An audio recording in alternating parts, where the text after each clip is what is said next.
Mr. President, firstly, let me congratulate you on your election as the President of the Human Rights Council and wish you and the members of the Bureau every success in fulfilling this important mandate.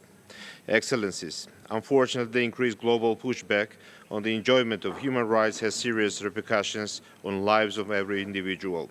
We are witnessing extremely dire humanitarian and human rights situations in various regions, including in my own. 2 years have passed since the beginning of Russia's war of aggression against Ukraine, which continues to entail grave humanitarian consequences and destruction of immense scale. This flagrant violation of international law by the Russian Federation must end. Russia must cease the aggression completely and conditionally withdraw all its troops and military equipment from the whole territory of Ukraine.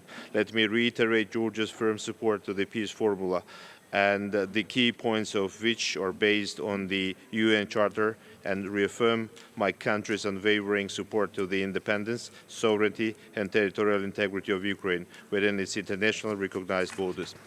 Excellencies, against this challenging backdrop, full implementation by the Council of its mandate is more critical than ever.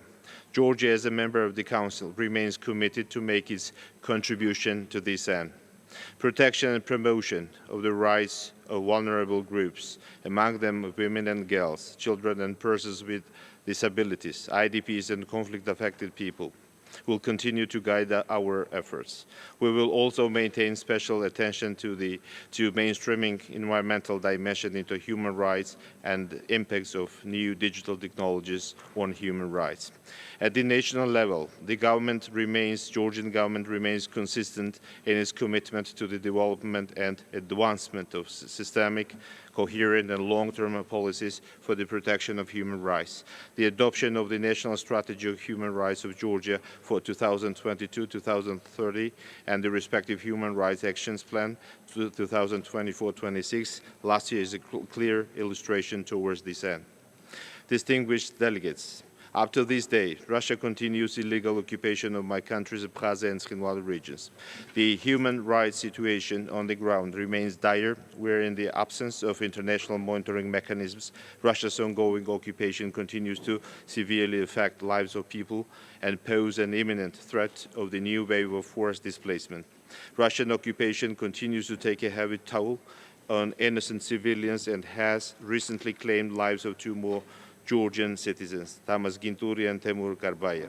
Unfortunately, the lack of accountability and rising sense of impunity continues to contribute to persistent recurrence of human rights violations therein. As we speak, hundreds of thousands of IDPs and refugees from both occupied regions remain continuously deprived by the occupying power of their fundamental right to return to their homes.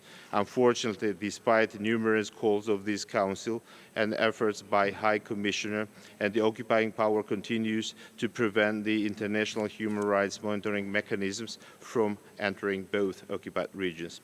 The Russian Federation, the power exercising effective control on the ground, as it has been confirmed by the decision of the ECHR, bears fully responsibility for grave human rights violations committed against ethnic Georgians in the occupied territories.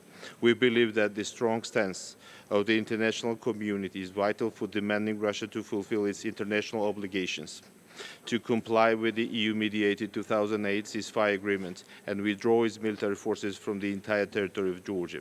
Excellencies, stemming from the above said, Georgia will be retabling a draft resolution on cooperation with Georgia. We count on your continued support.